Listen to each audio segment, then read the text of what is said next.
This program is designed to provide general information with regards to the subject matters covered. This information is given with the understanding that neither the hosts, guests, sponsors, or station are engaged in rendering any specific and personal, medical, financial, legal, counseling, professional service, or any advice. You should seek the services of competent professionals before applying or trying any suggested ideas.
Hello.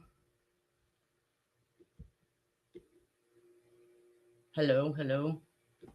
One.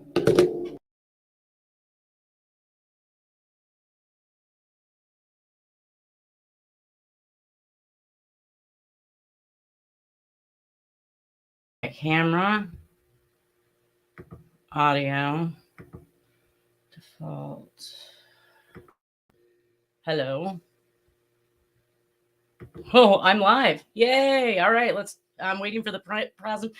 Sorry for the technical difficulties this morning, everybody. I am working on getting that presentation up right now. All right, we are back in. Yay. And over. There we go. Come on. Go back. No.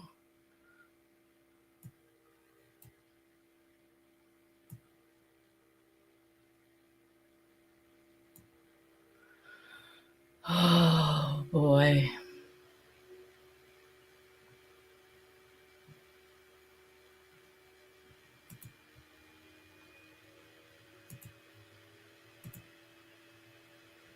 All right. Now let's share screen.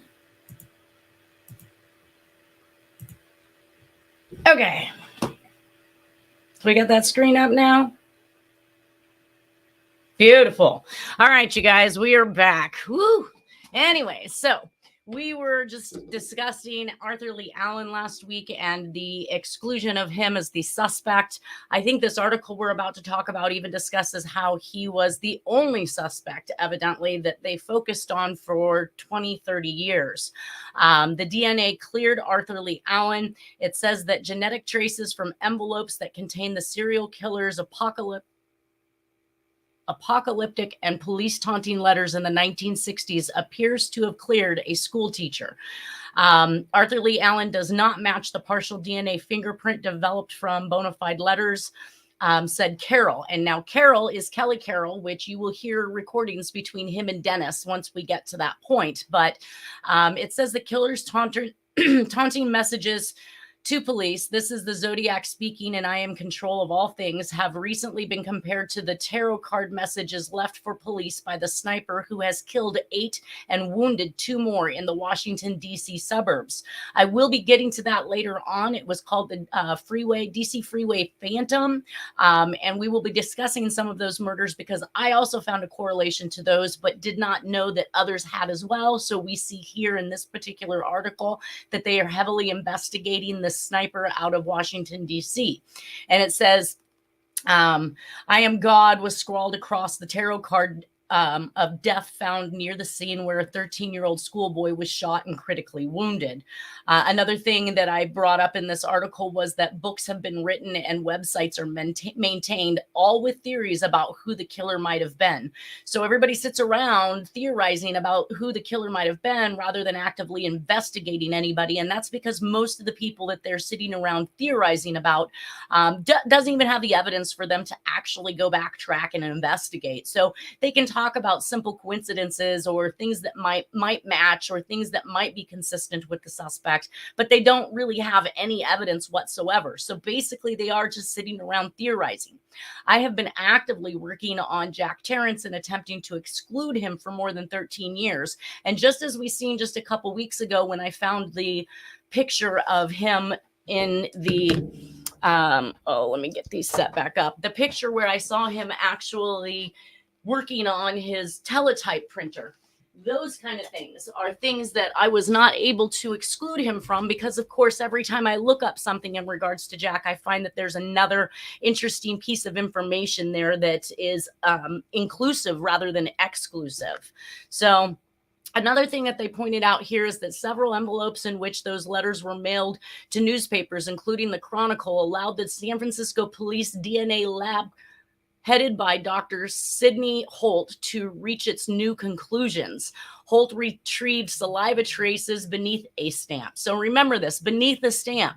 We are hearing some news these days in regards to a false match because the DNA on the outside of the stamp did not match Arthur Lee Allen, and evidently they must have been able to source that DNA because they also declared that individual could not have been the Zodiac. So we're talking about DNA from underneath the stamp and from the lip of the envelope. That sample was compared to brain tissue recovered from the 1992 autopsy of Allen, who was identified as the elusive killer in 2 books by Robert Graysmith, which this is just what's dastardly. The individuals like Tom Voigt, these other authors, anybody could go out there and just start attacking somebody and making claims that someone is the killer. It gets blasted in the media. It destroys their lives. It destroys their families. Jack actually admitted to this. Jack wanted his story told, albeit not while he was alive, but he actually was okay with this entire thing and gave explicit information to Dennis and evidence. So it says Vallejo police had originally zeroed in on Allen, a former teacher and trailer park resident, after the first 2 Zodiac killings. So that means all the way back in 1968, they zeroed in on him and they stayed hot after him. And he says, this damn thing has been haunting me for 22 years. Allen told in an interview in 1991, the only thing in my favor is that I've never killed anybody. So since he was targeted as a Zodiac suspect in 1971, Allen told a reporter in 1991 he had been fingerprinted, interrogated, made to give handwriting samples, and subjected to a 10-hour Justice Department lie detector test. Despite the fact that he passed every evidentiary test, he said, Vallejo police subjected his home to a search again, almost 20 years later. I mean, what more do you want if he passes all the tests? I think that they get their ideas hooked into someone, and we're going to talk about that. I have a couple of these cases where the individuals or family members that are involved have hooked into someone and they want it to be them so bad they just can't see outside of those blinders. But I think I'm starting to crack that shell open. I'm starting to clear up the smudges on their glasses, and they're starting to see what's going on here. So Inspector Carroll and Maloney said the new DNA lab results eliminate Allen as the person who licked the envelopes and stamps from the confirmed Zodiac letters. So that's both parts, the envelope and the stamp. We have something we haven't had to this point, a partial DNA fingerprint, said Carroll. It's not enough at this time to submit to DNA databases of known criminals, he said, but other new evidence that is still being analyzed may yield more usable DNA within weeks or months. And we know there are other letters out there in Vallejo, in Napa. Actually, these crimes that we're talking about all over the United States, there are letters involved if they are still available. It says in April, Maloney and Carroll found 3 other Zodiac letters, all dated July 31st, 1969, that had not previously been in possession of the San Francisco Police Department. And evidence from the case, Carroll pointed out, has been fragmented among different law enforcement agencies. They had been overlooked a period of time and were essentially rediscovered a few months ago, Carroll said. One of the envelopes has now been subjected to genetic testing without yielding usable results, and 2 remain to be tested. So I'm not sure, obviously this was in 2002, where this has gone from this point in time, but this literally tells me that there were original letters available still at the time of 2002 when Dennis is making this big hubbub. But by 2005, we're told that all of those letters are missing. So that's an interesting point. At any rate, last part on this particular article, it says, informed of the scientific tests that appear to clear the man he named as a suspect, Arthur Graysmith, the former Chronicle editorial cartoonist, comments, I've always wondered if there wasn't more than one person involved, someone running interference for Allen. He cannot get off of Allen. This is just absolutely amazing. And only to defend his book. Of course, I'm actually starting to add some of that stuff in here right now. We've got the Zodiac books from Graysmith. I really take everything with a grain of salt, except for some very specific information in regards to the crimes themselves, because I think it gets us back to the heart of the matter. So I'm starting to put that and introduce that along with Dennis's book. And I have somewhere around 10,000 files, I would have to say, that I have been collecting since at least 2009. And as I pull all of that together, you can glean some of the truth between those. It says, indeed, since the Zodiac's first killings, police in 4 jurisdictions were where he killed, as well as investigators for the state and the FBI, have checked out an estimated 2,500 suspects without making an arrest. Carroll said testing could proceed faster, except that the SFPD laboratory is understaffed and underfunded and has a backlog of cases. That's hilarious, because while they printed that in the news in 2002, I want to say it was around 2010, 2011, we heard that the entire lab was corrupt. They were doing their own drugs. They were replacing drugs with stuff. They were replacing stuff with drugs. They were falsifying tests in order to make convictions. And our Governor Brown had to come out and actually make some type of a press release in regards to that. But they pinned that all on one person who was likely the patsy, because I'm sure she didn't take it upon herself to start falsifying or botching tests. Either way, that's just another one of my conspiracy theories. Let's move on to the next actual suspect that we're going to rule out at this point. We also seen a manipulation of the actual composite by elongation, and that's what we'll talk about as we make this comparison. Earl Van Best Jr. was actually another one of the suspects brought up by his son. His son claimed to have found the last name Best inside of the 340 cipher, albeit that's the only word, and I think he had to actually snake through the cipher in order to make that happen. And that makes me laugh, because you think he's going to put his name in it if he didn't actually make a readable message. I'm not really going to buy that.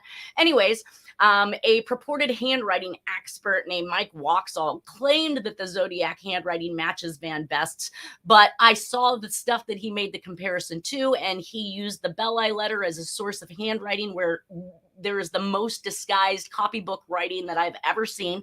It is very perfect, at least through the first 2/3 of it, before it starts to get down and you see the hand in the brain is tiring and some natural forms are starting to come back into play.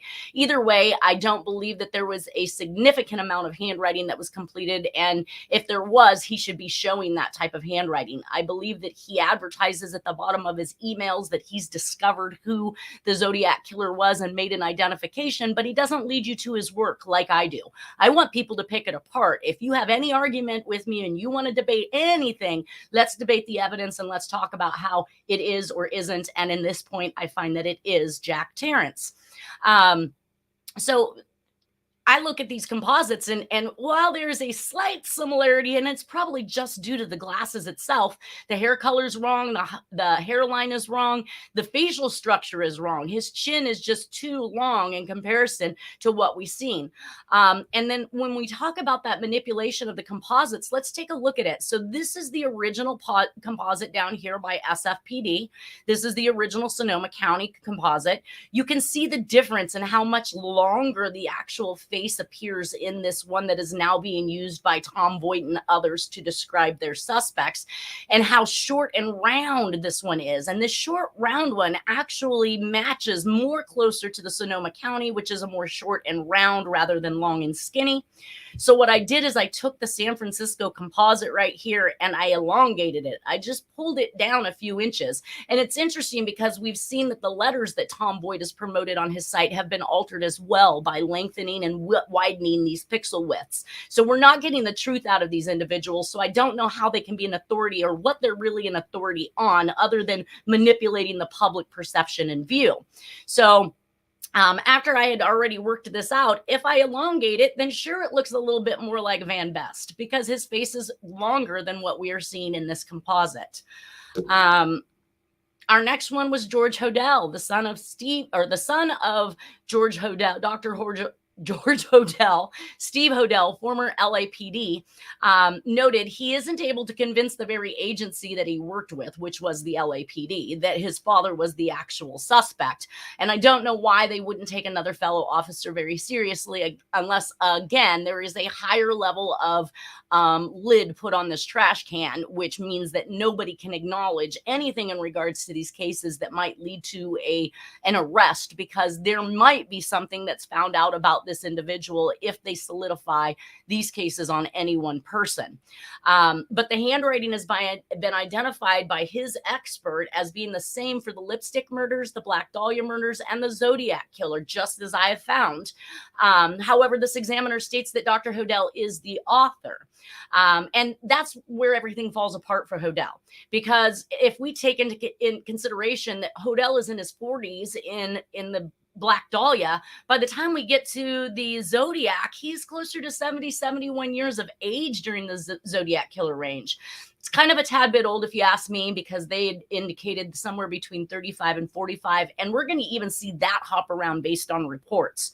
But the description and composite is nothing like George Hodel. So again, I've got to go with the composite. The eyewitness was a police officer and an abducted woman. These pictures do not represent whatsoever George Hodel. George Hodel does not appear to wear glasses either. And he was not described by Kathleen Johns as her abductor. So we're going to move on from George Hodel. Oh, you know what, you guys? I forgot some of my laundry. Okay, yeah. So last week I made a comment in regards to the Zodiac making a claim of a black man running around the corner waving a gun. I was wrong when I said that. I had mixed different communications in my brain. Got to remember, I'm holding 10,000 files plus everybody's books up here too. The Zodiac claimed that it was a man waving a gun that ran away. So not a black man. I just wanted to make that clear.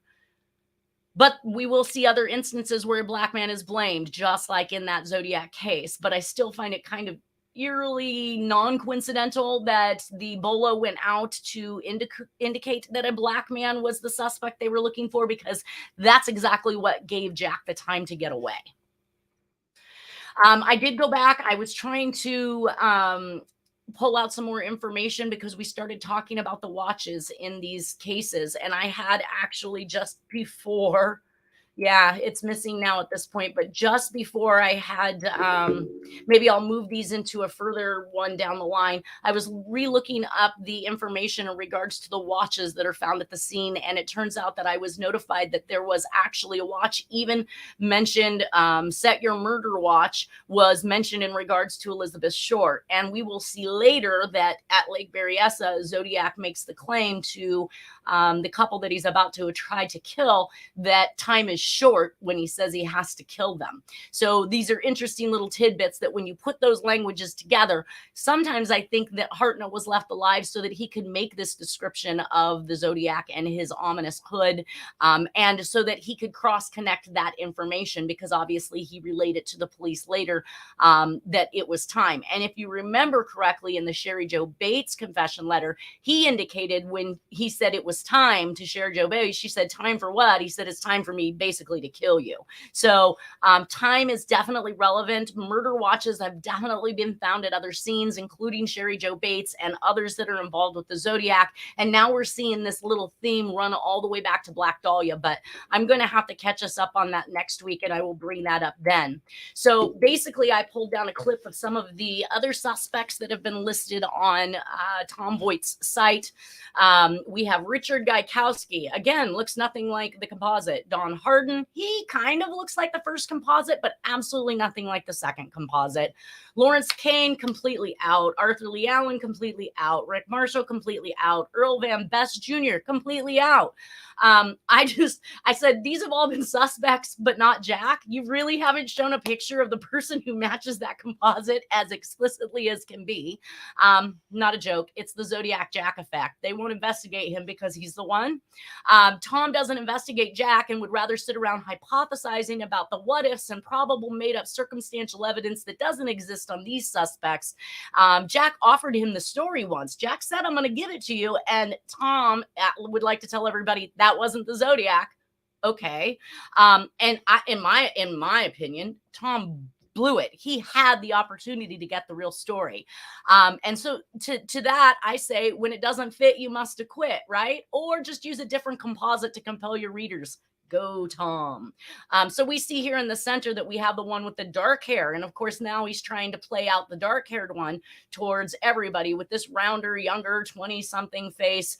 And none of these individuals at this time frame look or appear this young. So again, you can't just flip flop back and forth between the composites so that you fit whichever suspect you want to use or talk about at the time. It's absolutely ridiculous. Next one. This is Sam Sloan, something new. Again, another individual I see that they're entertaining on Tom's site, but look at the difference of the composite that Voight sells to America versus the original one and how it has changed. So when you go back and forth between these, again, we have this very elongated face, making the chin look really thin. When down over here, we can see that the chin is extremely wide. The face is rather short. We have this lowered eyebrow that's occurring over here with this particular eye. We see these subtle changes. Look at the eye here that have been being created. I mean, I have no explanation as to why it would look one way in one picture and then turn around and look another way in another picture, which is supposed to all be from the same time frame. But this composite next to this guy, the only way it works is if you elongate the face. He's it looks like a very tall, statured person. He's got a very long face. He has absolutely no chin. It goes straight from his lip right on into his neck. So he's wearing glasses. At least you guys are picking somebody who's wearing glasses. But again, hairline, hair color, everything is just not a match. As discussed on Tom Voight's board as a possible new suspect, what is that group? Oh, I said that. That was probably my own thoughts. What is that group smoking? Hair color wrong, hairline wrong, absolutely no chin on this guy. Like the broad chin with the dimple portrayed in the composites that are similar to Jack. This guy I already said that. Just points out about the obvious. Look at the turkey neck. That is not mentioned by anyone on the internet. It's missing. So we see the age in the way the neck is portrayed in this original composite. And when you take a look at the composite now, those age lines are completely gone. Just keep removing it, just keep adding, just keep stretching and doing whatever you need. Eventually you'll make it fit someone. Let's see, missing from today's composite, but described by witnesses, just like in the DB Cooper case. They also described that turkey neck. So age is of the essence here with this individual and suspect. So I did actually find, like I said, some emails in regards to the Dennis Kaufman discussing, or at least trying to get some information out of Tom. I did put up here the entire header of this email so that everybody can see that it's real and it's not something that I just typed up. But this is just an excerpt, and I wanted to bring this one up. We'll get to the rest of them as we go. This is Tom speaking. You want me to help? ? The answer, my fucking question, ! This is why I stopped dealing with the guy. He speaks to people in a rude manner. He has no business doing it. He thinks he's an authority, but all he is the most rudest and foul person I've ever met in my entire life. Well, there's several of them, but I think they might all come from his crew. What facts, he says, connect your dad to the Zodiac crimes? Give me a list of reasons he could have been the Zodiac. I've repeatedly asked, and you were obviously avoiding the issue. Dennis wasn't avoiding any issue. He just wasn't giving it to you so you could blast it before everybody else. He was literally upholding the investigation that he was having between the departments, the FBI, South Lake Tahoe PD, Santa Rosa PD. He was actually live investigating Jack, not sitting around on the internet and pushing bullshit information and trying to make money off of it by having Zodiac conferences every year. So no, he wasn't going to tell you what he had going on. He was looking for you to share with him. And I get that. I see that in these emails. So he says, what kind of piece of shit, this is Tom again, you guys, what kind of piece of shit would accuse his dad of being a serial killer and yet be unwilling to provide reasons? Like it or not, I am currently, and you guys, in capital letters, the authority on this case. Now, this is in 2000. He's the authority. Where, how, and when was he ever a police officer, ever an investigator? And how is this information that cannot be released to other individuals in the public today ever end up on his website, cross his lips or his ears so that he can make money off of it? There again, I think is kind of the killer's camp that's assisting in dissemination while allowing somebody to get rich off of somebody else's bad deeds. Again, go Tom. If your dad is a good suspect, I would know. Either provide the list I have been asking for, or don't bother responding. Now, this is Dennis's response, but you didn't answer my question. Not trying to convince anybody, he says. I'm looking for a bit of help. I thought maybe I could get some advice from you, not your judgments. Had you been a bit more cooperative, I would have shared some very interesting facts with you, but it looks like we're getting nowhere fast. Good luck. Dennis isn't going to deal with you talking to him like that. So, yeah, I think that they were on the outs at the very beginning of this investigation. And from that point on, Tom Boyd has decided he was never going to offer up Jack as a suspect on his website, because just to despite Dennis, and he didn't get the story first. Either way, it begs so many questions. Like I said, how is he the authority in 2000? Where has he ever been a police officer or private investigator in this case? Sitting around collecting information from sources and dealing it out as if you have the lowdown, but picking and choosing who you want to discuss on your message board is rather narcissistic, to say the least, especially when you start making money off of it. How did he become the authority, and who appointed him that authority? That's going to be my next thing to figure out. Next suspect, we are on to Paul Doerr. He is actually this year's false and fake suspect. This author named Jarrett Kobik, it's almost laughable. He's releasing 2 books claiming that this man is the Zodiac Killer. Let me give you some background on it. Paul Doerr, named as the Zodiac Killer by another author in February of 2022, is a very interesting little guy that lived next door to my niece for all of her life and most of her dad's life. So they literally grew up next to him all the way back through to the 60s. I look at this picture that she recently sent me in regards to him. We have him here. He appears to be standing next to a 6 foot and a 7 foot size fence. Now, that 6 foot fence is a good 3 to 4 inches over his head, which makes him not 5'10". At least not that day. And then of course the fence behind him is 7 feet tall. So even if I went with the fence behind him was a 5 foot tall or a 6 foot tall, he is still he's too short or too tall in one of these instances. But I find he's too short based on the information I can glean from the picture. Now, his nose is what really kills it for me. If you look over here at this guy in the left-hand corner, so this is what he looked like back during that time frame in the 60s. We see that very prominent nose. That is not the nose ever described by anybody in any composite for the Zodiac case. And that nose just got bigger with time. It was not going away. So again, he looks nothing, absolutely nothing like the composite. He is not, at this particular point in time, he's got a camera in his hand. He's not wearing any glasses. These may be glasses just due to old age at this point, not necessarily that he wore them back in the 60s. Also, I said my guess is the small fence is 6 feet and the tall fence is 7 feet, which just makes him clearly too small. He also inserted some information in regards to his handwriting in his book, and I don't find that this handwriting has any likeness whatsoever. While it is fanciful and it is creative, it does not have any commonality whatsoever with the Zodiac's writing. And all he really quotes that I could see is Doerr did not capitalize his eyes, just like the Zodiac. I'm like, how is that even a thing? Like, it depends on when the Zodiac used the letter I, and he typically would use the capital letter I in proper places. I don't recall that not using a capital letter I was a thing. So it was interesting that he made this statement, because he's just steering people in the wrong direction for no reason. This author says that Doerr is an anti-communist, is seen in his authored articles to magazines, and disliked hippies. I don't see that he has much in common with the victims of the Zodiac and other crimes. There's no hippies being reported as being killed. His letter I that's not capitalized, but fails to realize it's not the only letter that isn't. So I'm not sure why he thinks this is a characteristic that would conclude that Doerr was the Zodiac. Nothing here looks much like the Zodiac writing, composite, but the band definitely makes some notes of some very unusual things. If you read these notes over here, he's talking about VFOs and flying saucers and a little kooky. So if I go back to what my niece was telling me, is that his wife and him were extremely paranoid. They thought everybody was out to get him. It was definitely a conspiracy theory about the entire world. They would peek out windows. They would stare through fences. They wouldn't talk to people. They were very unsociable, did a lot of hiding out, could barely get the wife to come out of the home.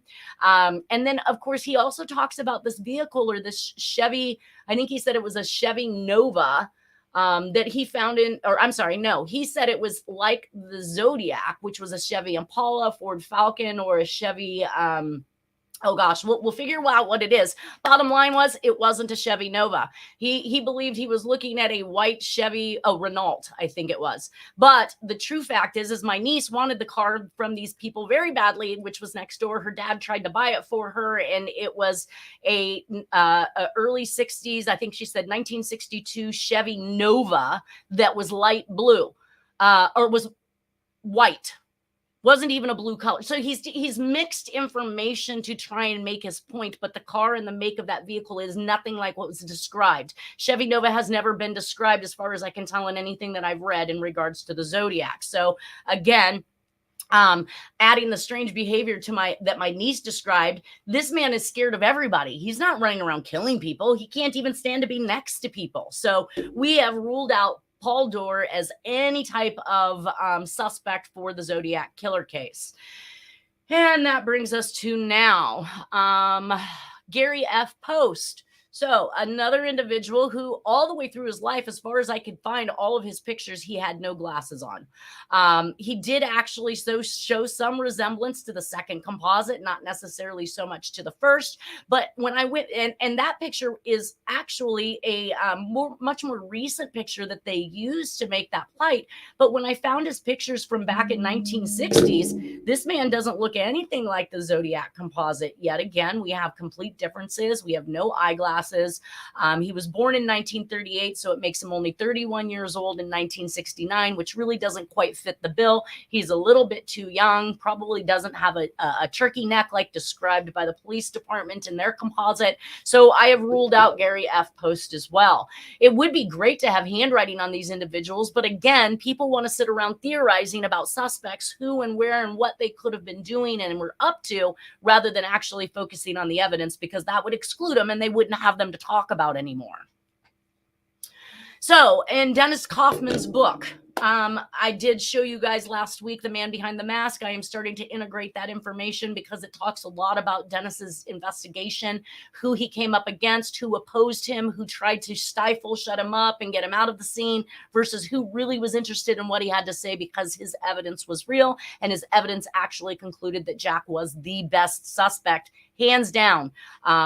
Even after 2,500 suspects. And we have the evidence necessary to figure this out if we can get people on board like Napa Police Department, Sonoma County Police Department, Santa Rosa Police Department, San Francisco Police Department, Vallejo Police Department. If people would stop stifling the case and just get down to doing the examinations, we could likely have a resolve in this. In Dennis's book, I noticed that once again, we see that the divorce papers that I showed you guys in regards to Letha, which showed that Jack had committed bigamy with Doris Reynolds. I want you guys to take notice here, because I saw this after the fact, but they actually divorced as the last name Tarrance, Torrance. This was typed up by an attorney. So tell me how they are divorcing as Tarrance when they married as Tarrance. And every time I see court documents with Jack's name on it, it's misspelled, either Torrance or Tarrance with an E in the beginning. And that just blows my mind. How once maybe an accident, twice a coincidental accident, 3, I'm now seeing this at least 4 times, where every time Jack is in the system, his name is spelled incorrectly, so that if you were to go and do a background check on him, you would not find this information.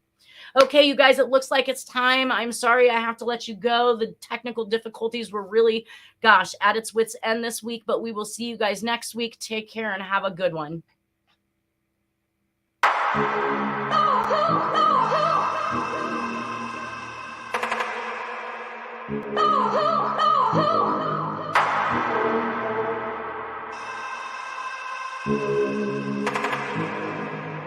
Oh,